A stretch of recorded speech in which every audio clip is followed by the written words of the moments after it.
kami dari kelompok 2 yang beranggotakan saya Sinta Aisyah Kamila Dan saya Kevin Pratama. Saya Clara Adinda. Saya Tirza Priscilia. Saya Humul Fatimah. Halo semua, perkenalkan nama saya Seri Pradecananta. Saya Muhammad Reza Riz Azmi.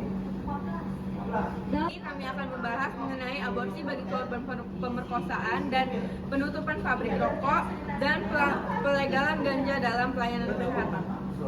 Kami adalah bagian dari kelompok pro atau kelompok setuju terhadap terhadap aborsi terhadap korban pemerkosaan.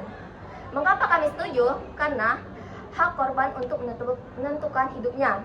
Pemerkosaan adalah pengalaman traumatis bagi korban dan itu sangat berat. Maka kami mengizinkan para korban untuk melakukan aborsi. Kedua, mengurangi trauma psikologi bagi korban. Nah, di sini kami ingin mengurangi trauma bagi korban. Jadi kami mengizinkan para korban itu melakukan aborsi. Nah, ketiga juga ada pelindungan hukum dan keadilan sosial. Banyak negara yang mengatur tentang aborsi. Begitu juga pada Indonesia. Dia terdapat pada pasal Undang-Undang Nomor 36 Tahun 2009 tentang kesehatan. Pada pasal 75 ayat 2 menyebutkan bahwa aborsi dapat dilakukan jika terjadi indikasi kedaruratan medis atau kehamilan akibat pemerkosaan yang dapat menimbulkan trauma psikologi bagi korban. Oke, cukup. Instruksi. Kan hak hidup janin itu janin tidak bersalah. Jadi tidak adil dong dihukum mati akibat perbuatan pelaku. Nah, yang kedua itu nilai moral dan agama. Sebagian besar ajaran agama melarang aborsi. Kehidupan tetap harus dijaga. Yang ketiga, kan ada alternatif lain. Korban bisa melahirkan, lalu memberikan anak untuk diadopsi. Kan tidak harus diaborsi, bukan menggugurkan. Yang keempat, trauma ganda. Aborsi bisa menambah luka batin korban, menimbulkan rasa bersalah baru. Dan dalam resiko medis, aborsi bisa berbahaya, menimbulkan komplikasi kesehatan jangka panjang. Jadi aborsi itu baik pun di agama maupun di medis itu tidak diperbolehkan. Oke, izinkan saya menjawab. Aborsi, mengapa kami setuju? Karena itu dapat menyebabkan trauma psikologi bagi seorang ibu. Maka jika trauma itu dilakukan, maka seorang anak juga akan mengalami sebuah pembulian. Karena jika dia besar, maka dia akan terindikasi bahwa dia itu adalah seorang anak dari hasil sebuah hubungan yang haram atau diperkosa. Oke, cukup.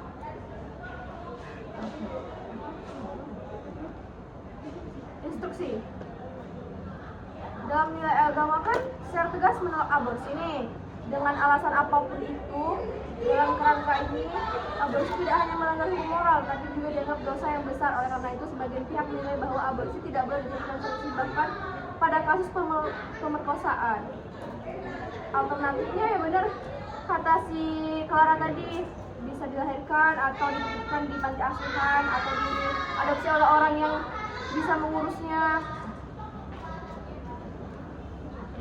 Kalau pasal trauma bagi korban, sebagian korban mungkin merasa bersalah setelah melakukan aborsi, sehingga bukan hanya tidak menyelesaikan trauma, melainkan justru menambah beban mental baru dalam jangka panjang. Perasaan berdosa atau menyesal bisa memperburuk kondisi psikolog korban. Nah, juga menurut saya aborsi itu tidak pernah menyembuhkan trauma pemerkosaan. Justru banyak penelitian menunjukkan bahwa aborsi sendiri ini dapat menambah luka batin yang lebih dalam dan korban juga akan merasa bersalah. Nah, penyesalan bahkan gangguan psikologis yang berkepanjangan alih-alih untuk menghapus penderitaan yang akan terjadi. Aborsi sendiri juga hanya menambah lapisan baru dari trauma itu sendiri. Nah, kita juga tuh perlu memiliki hak hidup janin baik yang dikandung akibat pemerkosaan tetaplah manusia. Nah, ciptaan Tuhan yang memiliki hak hidup sama seperti kita. Interupsi. Hak atas tubuh. Korban berhak penuh menentukan apa yang terjadi pada tubuhnya. Kehamilan akibat pemerkosaan adalah korban dipaksa saat diperkosa, lalu dipaksa dan mengandung kehamilan yang tidak diinginkan. Jadi itu apakah tidak kasihan kepada anaknya, itu adalah hasil atas pemerkosaan. Benar, dalam agama tentu aborsi dilarang. Tapi undang-undang di Indonesia sudah mengatur pengecualian khusus untuk korban pemerkosaan. Tujuannya bukan tentang agama, tapi melindungi korban dari trauma berat.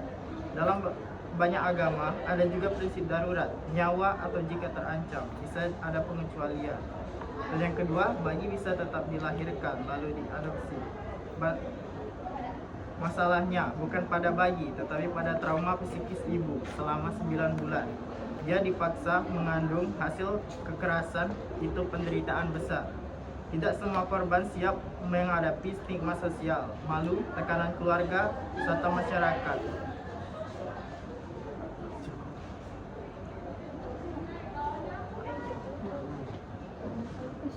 Interupsi. Hak atas korban berhak menentukan pilihan terhadap ibu dan hidupnya. Mengurangi trauma melahirkan anak hasil pemerkosaan bisa memperparah luka psikologis. Perlindungan kesehatan aborsi yang aman mencegah risiko kesehatan fisik dan mental korban. Aspek kemanusiaan, aborsi dalam kasus ini bukan sekedar pilihan tetapi bentuk empati, keadilan dan perlindungan terhadap korban.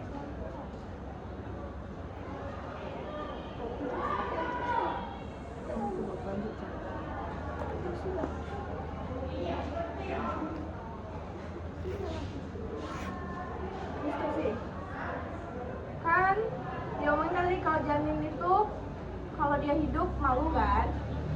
Nah, apabila dia dilahirkan terus dengan pihak berwajib seperti di panti asuhan, apakah orang lain bisa tahu kalau itu anak dari hasil aborsi? Kan dia janin itu kan berat hidup ya. Nah, kalau diaborsi kan dia nggak salah nih. Kalau dihidupkan juga nggak akan tahu juga kalau dia dititipkan di tempat pihak yang berwajib. Itu aja sih. Dan izin menambahkan juga kan untuk korban pemerkosaan sendiri bukan alih-alih aborsi, kan ada alternatif lain yang lebih manusiawi, misalnya dukungan psikologis atau sosial dan medis bagi ibu korban, terus juga serta pilihan untuk mengasuh anak itu atau diberikan kan tadi diadopsi kepada keluarga yang belum diberikan anak, terus juga ya tadi kesempatan hidup. Setiap makhluk hidup kan memiliki kesempatan hidup. Instruksi. Aborsi dipandang sebagai bentuk perlindungan terhadap hak asasi korban, pertimbangan sosial dan masa depan korban. Misalkan remaja, mungkin kehilangan pendidikan, pekerjaan atau masa depan yang karena dipaksa menjadi ibu tanpa kepastian. Aborsi dianggap memberi kesempatan korban melanjutkan hidup tanpa beban tambahan dari hasil kejahatan orang lain. Interupsi. Panti asuhan memang solusi setelah bayi lahir, tapi masalah utamanya bukan hanya setelah lahir, melainkan selama masa kehamilan. Korban harus menanggung trauma selama 9 bulan penuh, menghadapi stigma keluarga. Memang benar orang luar tidak tahu, korban tetap tahu dan terus mengingat bahwa anak itu lahir dari hasil pemerkosaan. Ini bisa menimbulkan trauma psikis jangka panjang, depresi, penolakan diri, bahkan keinginan membunuh diri.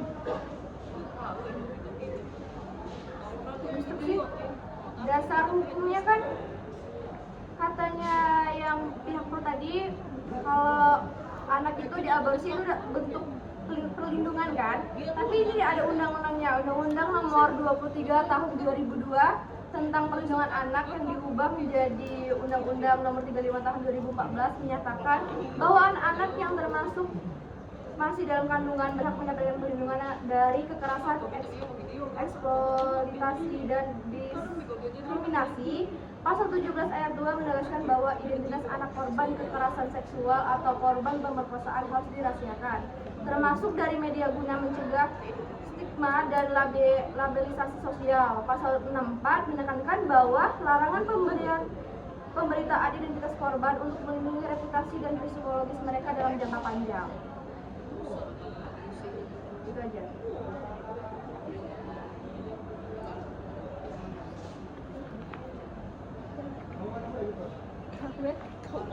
Instruksi.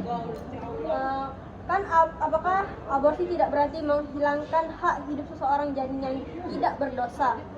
Lalu, apakah aborsi tidak bertentangan dengan nilai agama dan moral menjunjung tinggi kehidupan?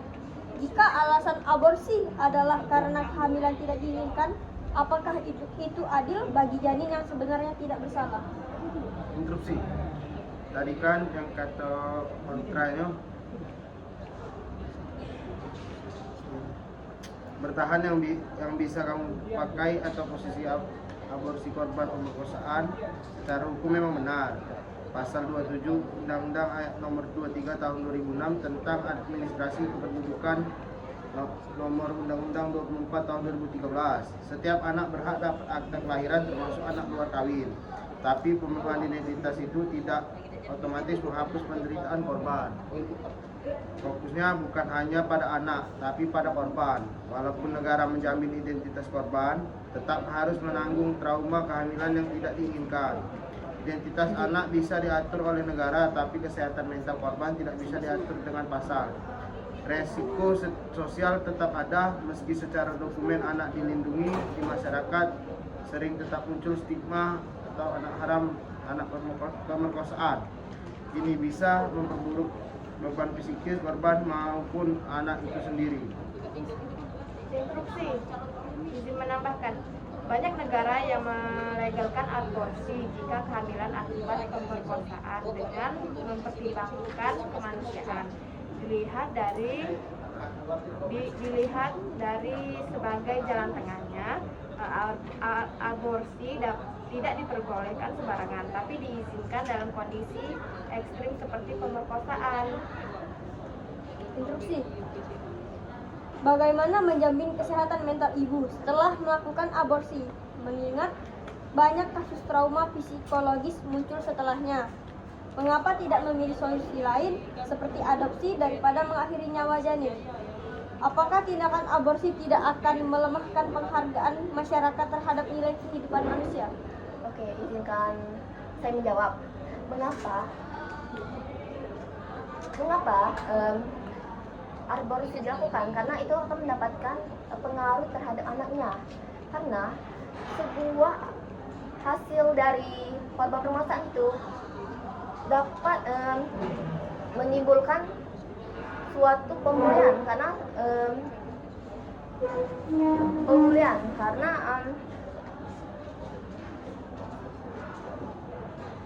karena dia itu adalah hasil dari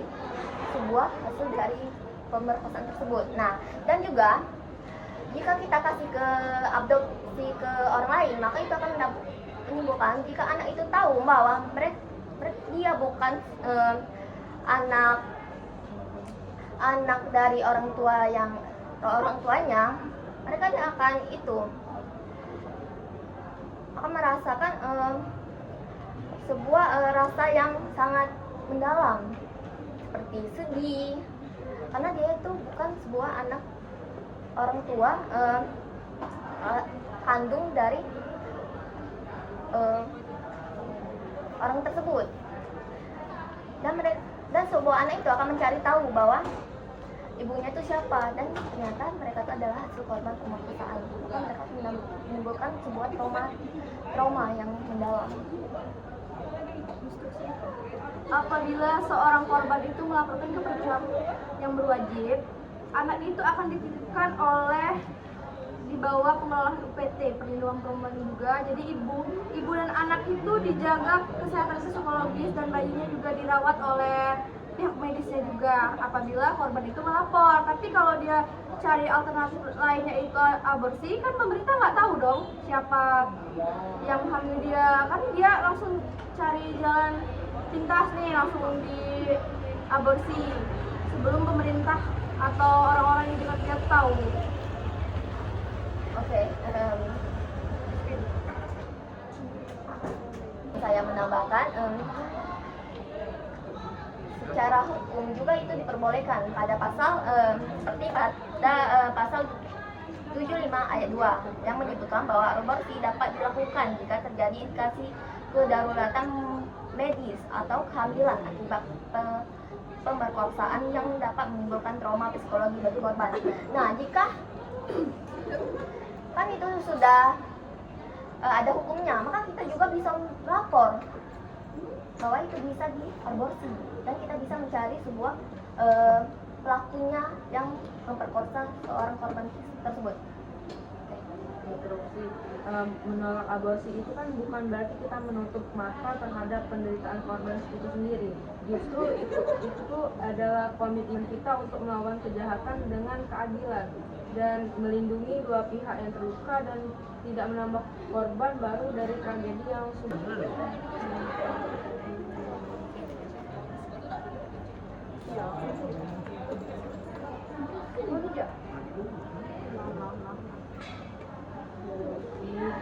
Instruksi.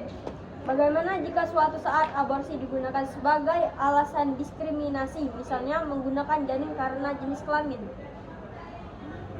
Apakah janin yang cacat atau hasil pemerkosaan tetap tidak berhak untuk hidup?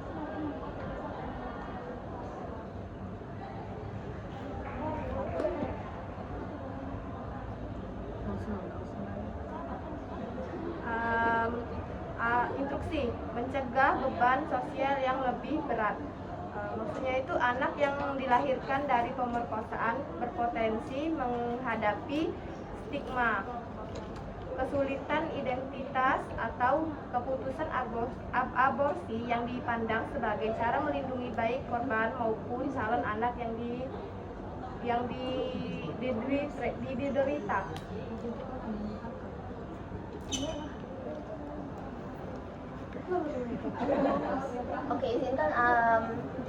Oke, izinkan saya menambahin, izinkan saya menjawab untuk pembicara satu. Apakah sebuah janin yang cacat atau itu diberikan hak untuk itu? Menurut saya itu tidak. Karena mengapa? Karena dia cacat, maka dia akan mengalami sebuah tersiksanya dari dunia. Mengapa seperti dia cacat? Cacat itu seperti dia nggak punya kaki, maka mereka akan tersiksa. Mereka melihat seseorang yang berjalan, maka mereka ingin berjalan, tapi mereka nggak punya kaki. Maka saya memberikan itu bagi saya itu sangat tidak layak untuk dihidupkan. Oke. Instruksi. Selain itu, hak korban atas tubuhnya. Korban berhak menentukan apakah dia ingin melanjutkan kehamilan atau tidak. Memaksa korban melahirkan justru memperpanjang penderitaan dan melanggar prinsip kebebasan individu. Prinsip keadilan. Tidak adil jika korban menanggung beban sementara pelaku pemerkosaan bebas dari konsekuensi sebesar itu.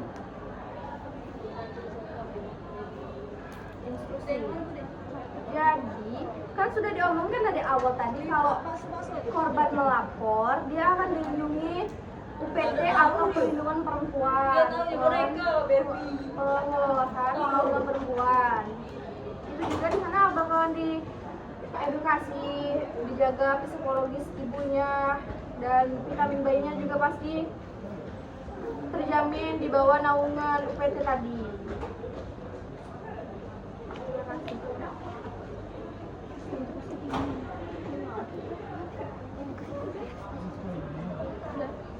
Instruksi. UPT atau PPA memang penting tapi tidak menyelesaikan akar masalah. Betul, UPT bisa memberi konseling dan perlindungan hukum, tapi mereka tidak bisa menghapus kehamilan itu sendiri. Artinya, korban tetap harus menjalani 9 bulan kehamilan dari pemerkosaan. UPT fokus pada perlindungan setelah keadilan, bukan mencegah trauma kehamilan. UPT bisa membantu setelah anak lahir atau misalnya penempatan ke panti, tapi trauma selama kehamilan tetap ditanggung korban. Oke, di sini saya akan menjelaskan kesimpulan dari tim kontra. Tim kontra menekankan bahwa aborsi berarti menghilangkan hak hidup janin yang tidak berdosa, bertentangan dengan nilai moral dan agama, serta beresiko menimbulkan trauma psikologis bagi ibu. Mereka mendorong alternatif lain seperti aborsi. Oke, di sini saya akan kami akan membuat kesimpulan terhadap tim pro. Sini kami setuju terhadap aborsi bagi korban pemerkosaan karena itu adalah bentuk perlindungan hak korban atas tubuhnya, mengurangi trauma psikologi, serta diatur secara sah dalam undang-undang. Aborsi dalam kasus ini bukan sekedar pilihan, tapi jalan keadilan dan kemanusiaan.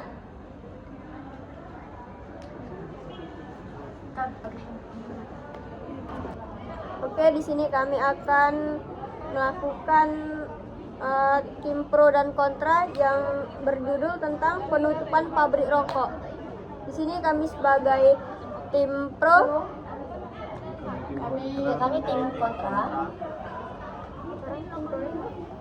yang pertama dari saya yaitu tim pro. Kesehatan rokok menyebabkan kanker jantung dan paru-paru. Menutup pabrik mengurangi konsumsi dan angka penyakit. Yang kedua, keselamatan jiwa, yang dimana setiap tahun jutaan orang meninggal karena rokok aktif maupun pasif. Penutupan bisa menyelamatkan generasi bangsa. Yang ketiga, ekonomi negara, yang dimana biaya BPJS untuk penyakit akibat rokok sangat besar. Dengan penutupan, beban anggaran kesehatan berkurang. Yang keempat, perlindungan anak muda. Membatasi produksi rokok membuat generasi muda lebih terlindungi dari adiksi nikotin. Dan yang terakhir, lingkungan. Industri rokok menghasilkan limbah dan polusi, yang dimana penutupan pabrik mendukung lingkungan yang hidup kita menjadi sehat. Dan juga izin menambahkan, penutupan pabrik rokok ini kan seringkali dipandang sebagai langkah yang kontroversial. Nah, tetapi dilihat dari sisi kesehatan, sosial, ekonomi, dan lingkungan sendiri, kebijakan ini itu memiliki landasan yang kuat. Rokok ini kan terbukti menjadi penyebab utama dari berbagai penyakit. Nah, dan juga dampaknya ini tidak hanya kepada perokok yang aktif, tetapi yang pasif juga, karena yang tidak pernah menghirup, yang tidak pernah memakai rokok, tapi mereka menghirup asap beracun dari rokok tersebut. Nah, akses terhadap produk tembakau sendiri bisa semakin terbatas sehingga angka diterbataskan, sehingga angka konsumsi rokok menurun dan kesehatan masyarakat kita lebih terlindungi. Baik, izin menambahkan, dari perspektif sosial, dengan menutup pabrik rokok kita sedang berusaha memutuskan rantai ketergantungan masyarakat terhadap produk yang merusak. Ini adalah investasi jangka panjang untuk mewujudkan masyarakat yang lebih sehat, produktif, dan berdaya saing. Dari segi moral dan keadilan, menutup pabrik rokok bukanlah sekedar kebijakan ekonomi, melainkan wujud tanggung jawab moral untuk melindungi hak masyarakat atas kesehatannya. Negara yang berpihak pada rakyatnya tidak boleh membiarkan industri yang jelas-jelas membawa dampak buruk bagi kehidupan. Dari pandangan pembangunan bangsa juga, yang sehat adalah bangsa yang kuat. Penutupan pabrik rokok harus dipandang sebagai awal untuk mengalihkan sumber daya pada industri yang lebih produktif, inovatif, dan ramah kesehatan. Dengan begitu, pembangunan akan lebih berorientasi pada masa depan yang lebih cerah. Saya sebagai pembicara pertama dari tim kontra menolak penutupan pabrik rokok. Hak kami menilai bahwa menutup pabrik rokok bukanlah solusi. Mereka mungkin berpendapat bahwa penutupan pabrik rokok, edukasi bahaya rokok, penguatan regulasi iklan dan penjualan, kenaikan cukai secara bertahap. Kami tidak menutup mata bahwa rokok mempunyai dampak buruk bagi kesehatan. Tapi solusi yang ekstrim seperti menutup pabrik rokok akan menghabiskan banyak uang, menghilangkan pendapatan negara, dan membuka celah bagi pekerjaan. Instruksi. Izin menambahkan argumen kontra terhadap penutupan pabrik rokok.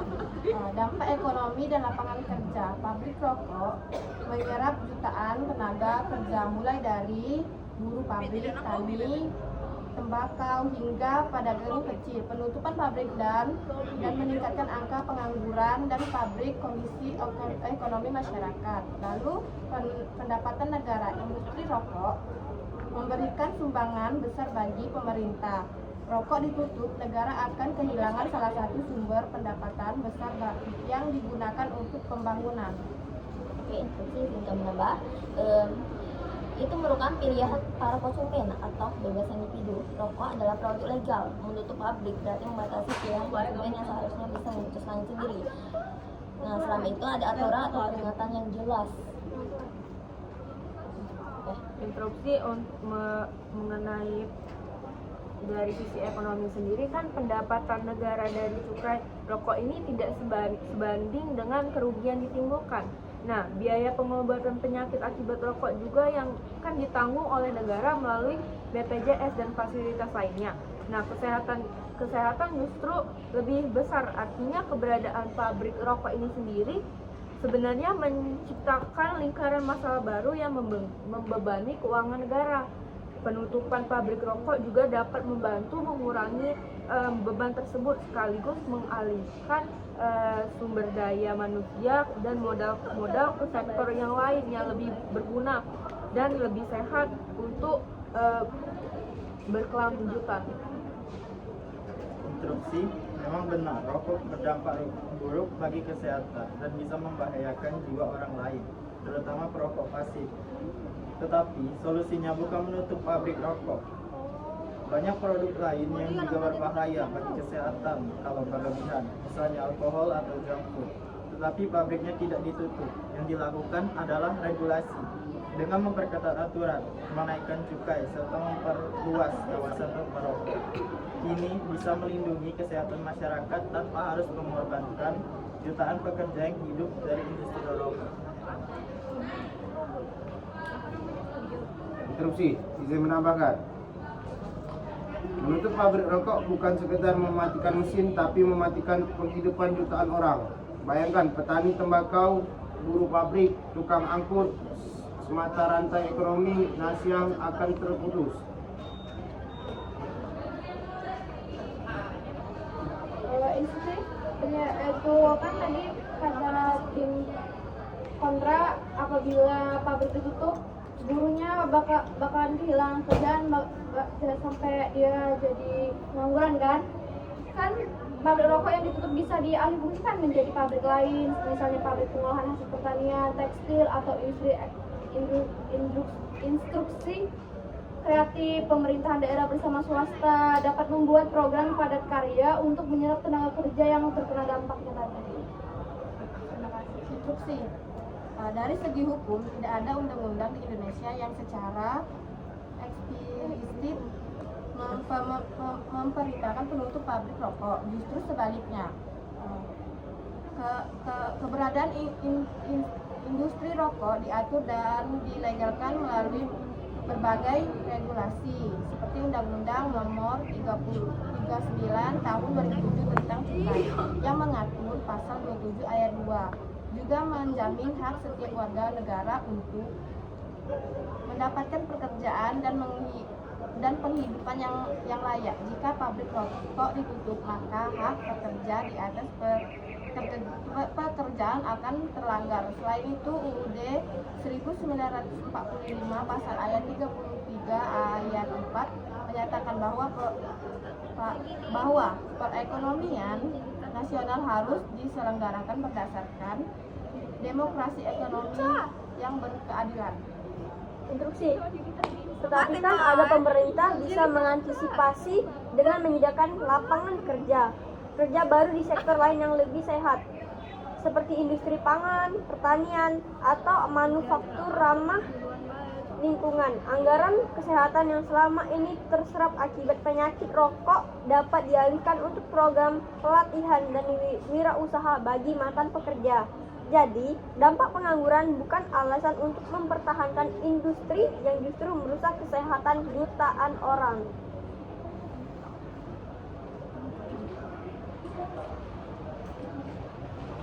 Oke, instruksi benar, rokok itu berbahaya, tapi solusi untuk penutupan pabrik.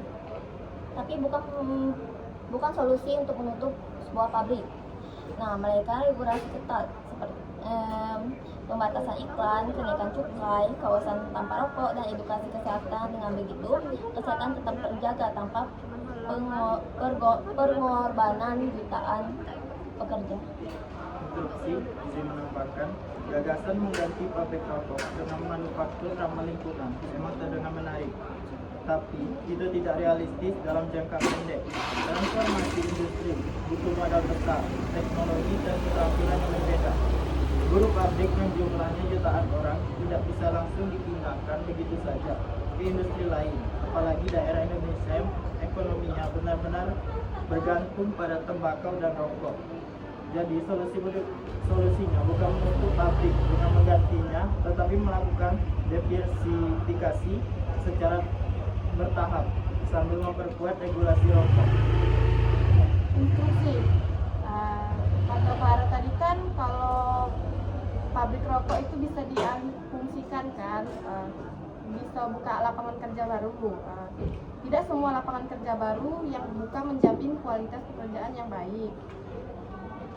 Seringkali pekerjaan yang tercipta hanya bersifat sementara, bergaji kecil, atau memberikan jaminan kesehatan bagi pekerja. Akibatnya, meskipun angka pengurangan berkurang, kesehatan masyarakat tidak meningkat secara signifikan karena pekerjaan tetap berada pada kondisi rentan. Instruksi. Ya, emang pengangguran itu kan pasti bakal banyak karena penutupan pabrik tersebut. Tapi kesehatan masyarakat jauh lebih penting dibanding keuntungan industri rokok. Pemerintah dapat mengalihkan tenaga kerja ke tempat lain. Misalnya kan ya kayak tadi industri. Sehingga pekerja tetap bisa punya penghasilan. Dengan begitu, penutupan pabrik rokok justru bisa membuka peluang ekonomi baru yang lebih sehat dan berkelanjutan. Jadi membuka tempat rokok itu bukan solusi yang lebih baik. Izin menambahkan ketergantungan pada industri rokok sendiri kan hanya membuat ekonomi stagnan karena berbasis pada produk adiktif yang merusak. Nah, dengan menutup pabrik rokok ini, pemerintah memiliki alasan yang kuat untuk mempercepat transformasi ekonomi dari transformasi ekonomi ke sektor-sektor yang lebih bermanfaat dan inovatif dan ramah lingkungan. Misalnya ya tadi petani tembakau kita arahkan kepada produksi komoditas yang lain seperti teh, kopi, lada atau yang lainnya yang hortikulturanya itu bernilai tinggi. Jadi menambahkan, setiap batang rokok yang diproduksi adalah undangan kematian perlahan bagi masyarakat nih. Apakah kita rela membiarkan buruh pekerja di industri yang menghasilkan penyakit, sementara mereka sendiri pun menjadi korban kesehatan? Bagaimana tanggapannya? Instruksi memang benar, kesehatan harus menjadi prioritas. Tetapi jangan lupa bahwa pekerjaan dan penghidupan juga bagian dari kesehatan masyarakat. Kalau pabrik rokok ditutup, jumlah orang akan kehilangan pekerjaan, yang artinya mereka bisa jatuh ke dalam kemiskinan, stres, bahkan masalah sosial lain. Itu merusak kesehatan rakyat. Hanya dengan cara berbeda. Jadi solusinya bukan menutup pabrik, melainkan memperketat regulasi, menaikkan cukai, dan menggunakan dana cukai untuk pembiayaan kesehatan. Dengan begitu, kesehatan tetap dijaga tanpa mengorbankan ekonomi masyarakat. Oke, instruksi, izinkan saya menambah. Kesehatan memang penting, tapi negara juga harus memikirkan kesejahteraan ekonomi masyarakat dong. Jalan tengahnya yaitu membiarkan instruksi berjalan, tapi cukai dinaikkan. Lalu, hasil digunakan untuk program kesehatan dan edukasi. Jadi, kesehatan tetap terlindungi tanpa menghancurkan ekonomi. Oke, cukup. Interupsi, meski diawalkan penutupan pabrik ini mungkin menimbulkan dampak ekonomi. Nah, dalam jangka panjang nanti masyarakat dan negara akan lebih diuntungkan. Nah, kenapa? Karena anggaran kesehatan kita ini kan akan berkurang.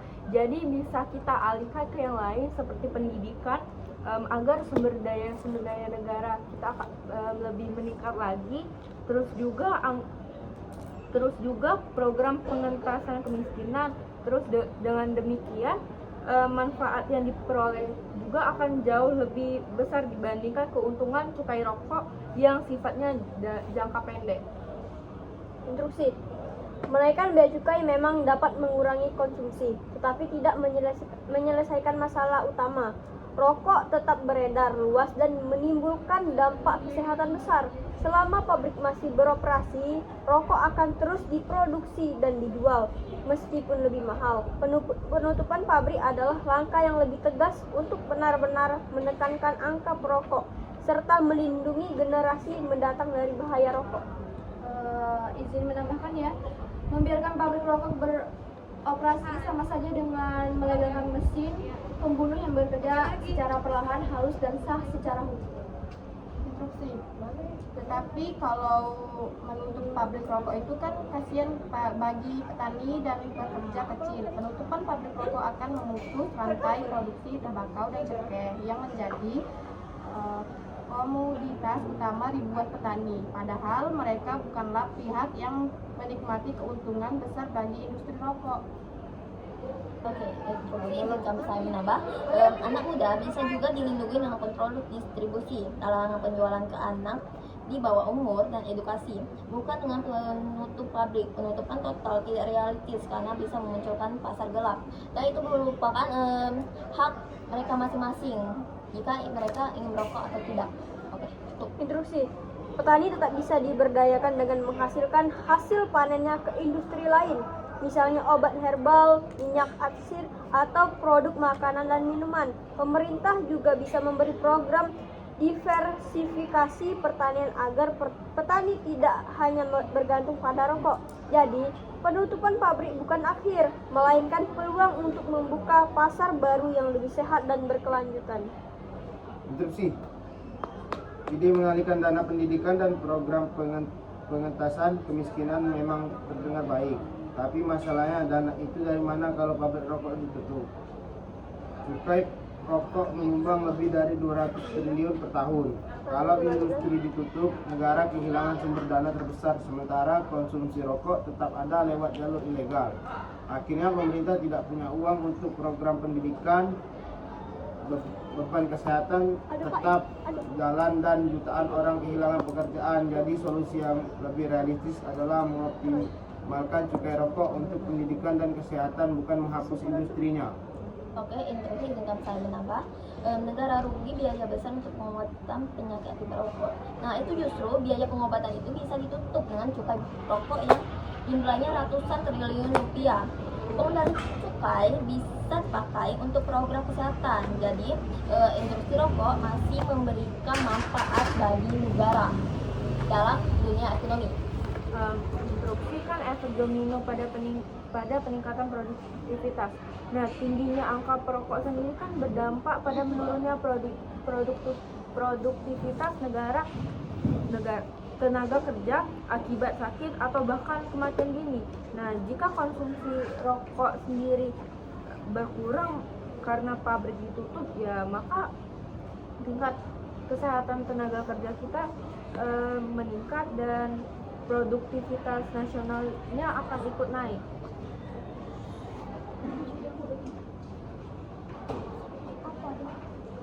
Ya tahu sudah. Oke, instruksi kesimpulan dari tim pro.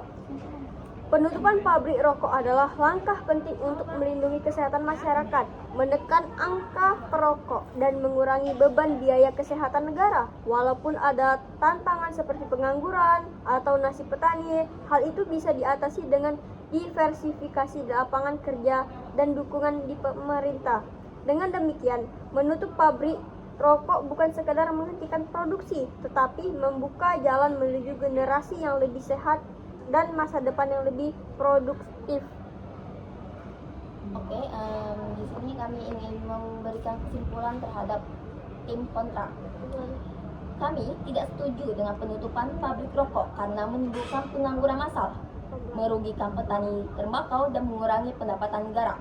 Industri ini memiliki rantai ekonomi yang panjang yang menghidupi banyak orang. Solusi yang lebih tepat adalah pengendalian dan regulasi ketat, bukan penutupan total.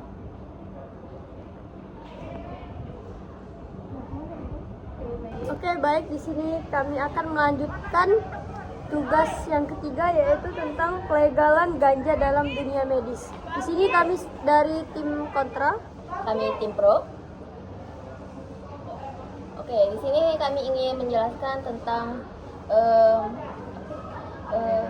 pelegalan ganja dalam dunia medis. Kami sangat setuju terhadap pelegalan ganja dalam dunia medis. Mengapa? Karena manfaat medis terbukti. Ganja mengandung senyawa cannabinol, THC dan CBD yang terbukti membantu mengurangi rasa nyeri kronis dan mengontrol kejang epilepsi, mengurangi mual pada pasien kemoterapi hingga membantu penderita gangguan syaraf. Instruksi izin menambahkan, beberapa penelitian juga menunjukkan manfaatnya dalam mengurangi kecemasan, membantu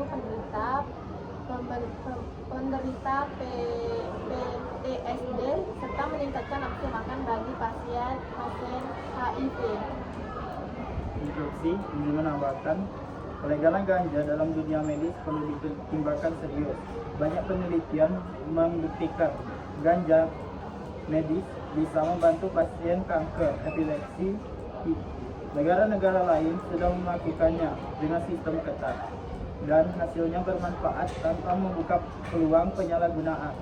Kita harus bedakan antara ganja medis dan ganja rekreasi, sama seperti morfin. Meskipun berbahaya, tetapi tetap digunakan dalam medis karena manfaatnya besar. Jadi, pelegalan ganja medis bukan soal mendukung narkoba, tapi soal memberikan hak kesehatan yang layak bagi pasien. C.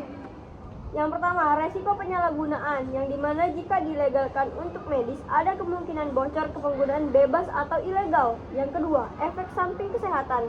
Ganja bisa mempengaruhi otak, menurunkan konsentrasi, memicu kecanduan dan gangguan mental. Yang ketiga, alternatif obat lain. Banyak obat medis yang lebih aman dan sudah terbukti tanpa resiko sebesar ganja. Yang keempat, pengawasan sulit. Di Indonesia, pengawasan distribusi obat masih lemah, sehingga legalisasi bisa rawan disalahgunakan. Dan yang terakhir, pertentangan moral dan hukum. Banyak masyarakat dan norma agama menolak ganja, sehingga legalisasi menimbulkan pro kontra sosial. Oke, instruksi.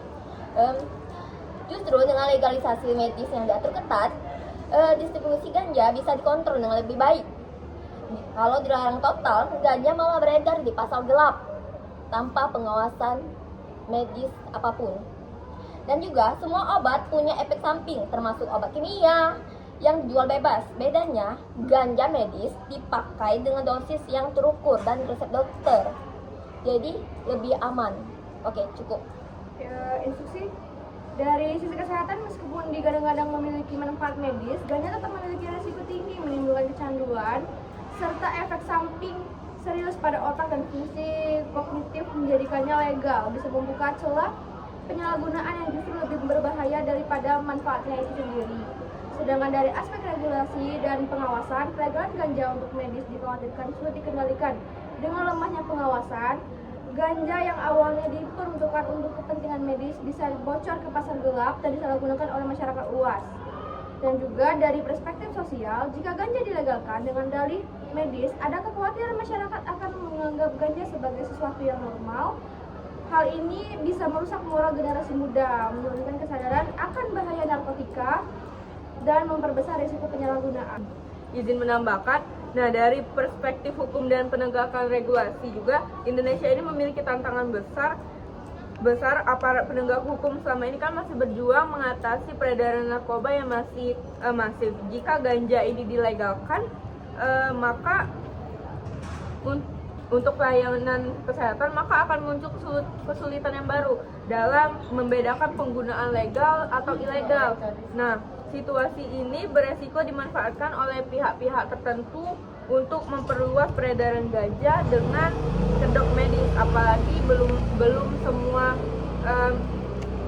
fasilitas kesehatan memiliki kapasitas pengawasan yang memadai terhadap obat-obatan yang berbahan dasar ganja. Tetapi ganja bisa memberi harapan bagi pasien dengan penyakit tertentu. Pasien dengan penyakit kronis, misalnya kanker, stadium lanjut, atau seringkali tidak memproses penghambatan ganja. Ganja medis dapat menjadi alternatif terakhir untuk meningkatkan kualitas hidup mereka. Instruksi, izin menambahkan. Pertama, ganja terbukti bermanfaat secara medis. Senyawanya dapat meredakan nyeri kronis, mengurangi mual pasien, kemoterapi, dan membantu penderita epilepsi. Kedua, ganja lebih aman dibandingkan opioid yang berisiko tinggi menyebabkan kecanduan dan overdosis. Legalisasi akan membuka ruang riset sehingga penggunaan ganja bisa lebih terukur, aman, dan bermanfaat bagi pasien. Instruksi, izin menambahkan, memang benar ganja bisa menimbulkan efek negatif kalau digunakan sembarangan. Tapi ini juga berlaku untuk banyak obat medis lain seperti morfin atau obat penenang yang bisa bikin kecanduan jika tidak dikontrol. Bedanya, di medis semua penggunaan diatur ketat oleh dokter.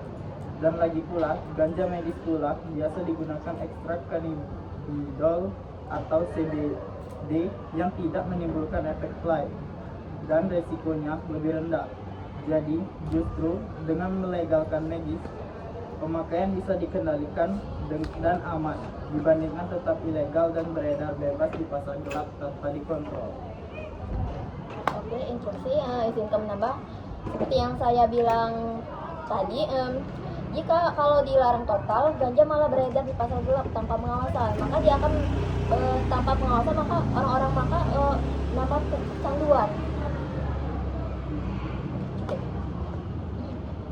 Instruksi, dalam jangka panjang ganja terhadap kesehatan belum sepenuhnya terungkap sehingga terlalu banyak faktor yang membuat pasien tersebut berbahaya untuk dilegalkan secara normal. Izin menambahkan juga ada tantangan besar dalam pengawasan dan regulasi. Nah, jika ganja dilegalkan untuk medis, siapa yang menjamin penyalahgunaan ini tidak disalahgunakan? Nah, Indonesia sendiri kan masih menghadapi persoalan serius dalam pengendalian narkotika konvensional. Nah, bahkan obat resep saja kerap disalahgunakan kan. Nah, bayangkan jika ganja ini dijadikan obat atau alternatif lain dari pengobatan yang dimana adiksinya sendiri kan tinggi, jadi bisa diakses lebih longgar melalui jalur medis. Nah, resiko kebocoran dan penyalahgunaannya kan tentu semakin tinggi. Instruksi, izin menambahkan ya, efektivitas ganja sebagai obat masih diperdebatkan, sementara dampak buruknya terhadap kesehatan otak dan mental sudah jelas terbukti. Instruksi, itu harus ada resep dan pengawasan dokter. Hanya pasien tertentu yang boleh menggunakannya. Untuk obat medis berupa minyak, kapsul, tetesan, atau bukan rokok ganja. Instruksi bagaimana agar resep itu tidak disalahgunakan.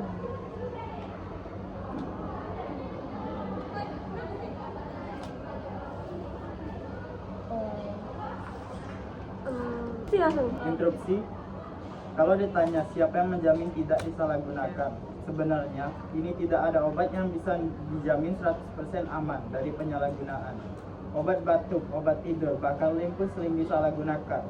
Tetapi kita tidak melarangnya karena manfaat besar. Justru dengan melegalkan ganja medis, pemerintah bisa membuat regulasi ketat hanya di rumah sakit tertentu dengan resep dokter dan dosis tercatat. Bahkan banyak negara sudah berhasil melakukannya dan Indonesia juga bisa belajar dari sana.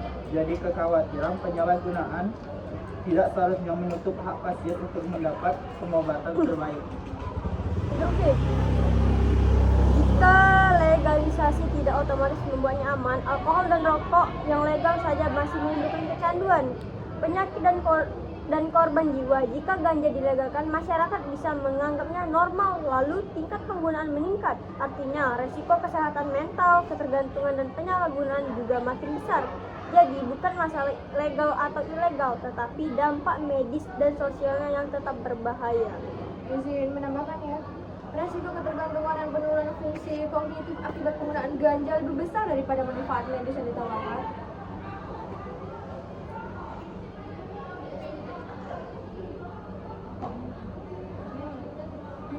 Instruksi.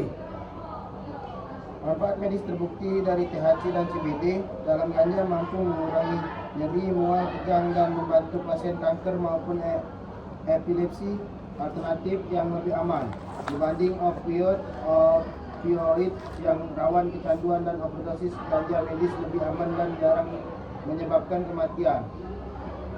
Membuka jalan riset. Dengan status legal, penelitian bisa lebih luas dan menghasilkan obat-obatan baru berbasis ganja. Sudah diterapkan di banyak negara. Kanada, Jerman, dan beberapa negara bagian Amerika Serikat membuktikan bahwa legalisasi medis bisa berhasil dengan regulasi ketat. Instruksi.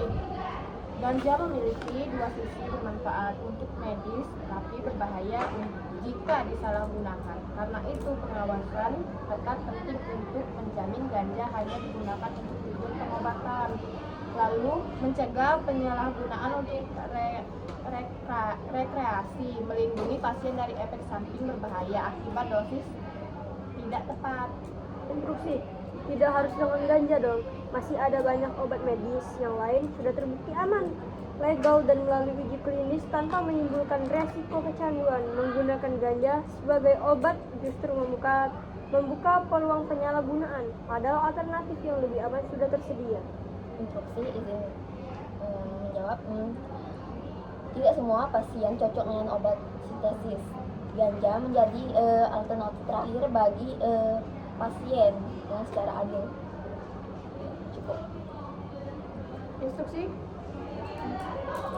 Baiklah, ini ganjanya legal di dunia medis nih. Bagaimana kalau kita tidak mencari alternatif obat lain selain ganja? Bagaimana bisa nanti di masa depan ganja menjadi asumsi publik secara umum, bukan di dunia medis saja, kalau tidak dicegah dari sekarang? Instruksi ingin menambahkan, jika benar itu alternatif terakhir, itu menunjukkan ganja bukanlah pilihan utama dan efektivitasnya masih diperdebatkan dunia medis.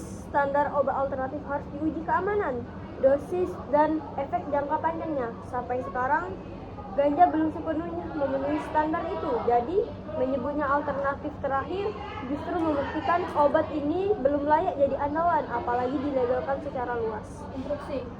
Maka dari itu, edukasi masyarakat perlu memahami perbedaan antara ganja medis untuk pengobatan dan dengan ganja reaksi yang beresiko.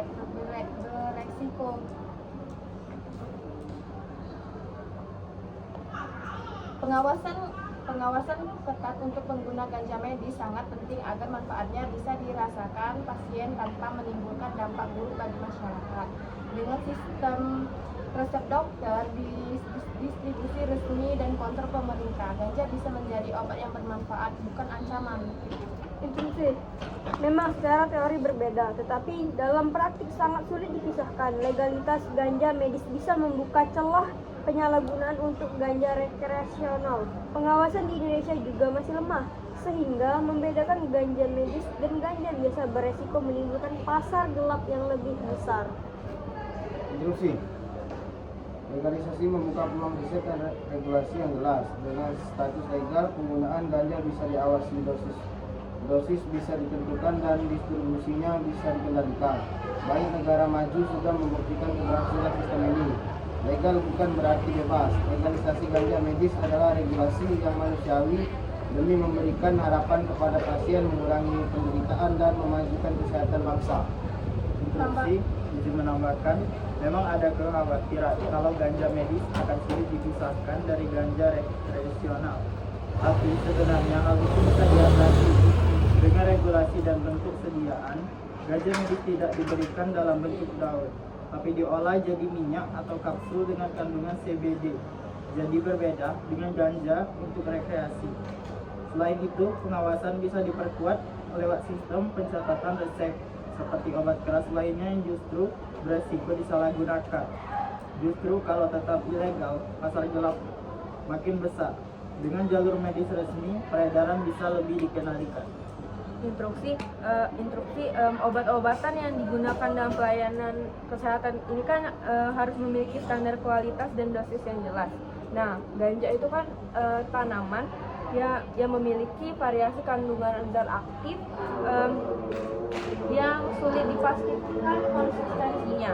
Nah, hal ini kan menimbulkan resiko overdosis ataupun underdosis. Nah, jadi yang tentu membahayakan kan untuk pasien tanpa sistem kontrol kualitas yang sesuai. Nah, saat sangat canggih tanpa sistem kontrol kualitas yang jelas, penggunaan ganja di dunia medis kan bisa menjadi bumerang sendiri untuk pasien. Instruksi dinamakan. Tetap saja penggunaan ganja medis belum sepenuhnya aman. Banyak penelitian masih meragukan efek samping jangka panjangnya seperti gangguan memori dan ketergantungan. Kalau memang ada obat lain yang sudah terbukti aman, maka tidak ada alasan untuk memaksakan ganja meskipun disebut berbeda dengan ganja biasa. Izin menambahkan, jika tim Pro melegalkan ganja untuk dipakai di dalam dunia medis, bagaimana Anda menjawab fakta bahwa ganja terbukti menimbulkan fungsi kognitif dan memicu gangguan mental, sementara obat lain lebih aman dan sudah tersedia dari dulu?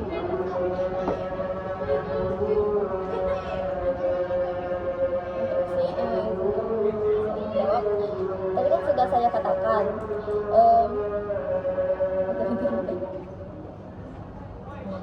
tidak semua pasien cocok dengan obat sintesis. Ganja jadi alternatif bagi para pasien tersebut. Oke,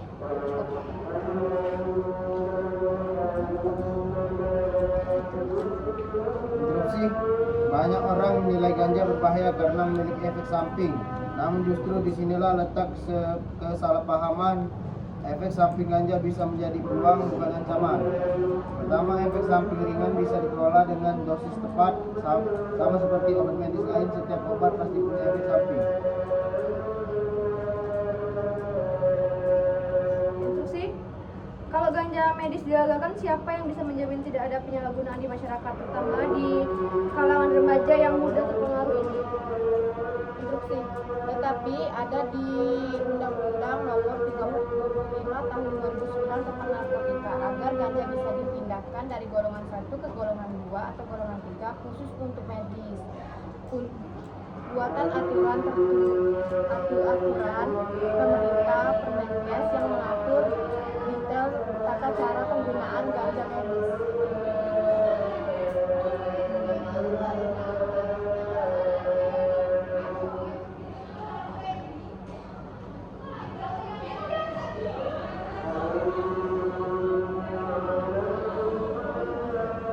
Instruksi, jika ganja dia memang dianggap obat, apakah Anda siap menanggung jawabannya? Jika generasi muda dirusak akibat penyalahgunaan ganja yang dilegalkan. Izin menambahkan juga, masyarakat kan mungkin menangkap bahwa ganja ini kan aman karena dilegalkan dalam dunia medis. Nah, padahal kan kenyataannya tuh tidak demikian. Nah, generasi muda kan bisa saja terdorong untuk mencoba dengan alasan penasaran atau yang lainnya, hingga akhirnya kan masuk ke dalam lingkaran yang penyalahgunaan narkoba. Nah, dalam jangka panjang ini mengancam sumber daya manusia dan pembangunan bangsa. Bagaimana itu? Instruksi, pemerintah bertanggung jawab melalui regulasi dengan aturan yang ketat. Hanya pasien dengan resep dokter yang boleh menggunakan dan distribusi dilakukan lewat fasilitas resmi. Dokter dan tenaga medis bertanggung jawab secara profesional. Mereka memastikan dosis, cara pemakaian, serta efek samping ganja tetap terkendali. Pasien pun punya tanggung jawab moral dan hukum. Mereka menggunakan ganja sesuai aturan, bukan untuk penyalahgunaan. Instruksi. ingin menambahkan, kalau dikhawatirkan generasi akan rusak karena ganja, sebenarnya perlu diluruskan dulu. Yang kita bicarakan adalah ganja medis, bukan ganja rekreasional. Bentuknya dalam bentuk daun, bukan yang bisa dihisap, tapi diekstrak seperti kapsul atau minyak, dan hanya bisa didapat dengan resep dokter di rumah sakit tertentu. Justru ini bisa tetap ilegal karena ganja tetap beredar di pasar gelap dan lebih mudah diakses anak muda. Jadi dengan jalur medis resmi, penyalahgunaannya justru lebih aman dan terkendali. Oke, mungkin cukup sekian dari kami dan ini adalah kesimpulan dari tim kontra.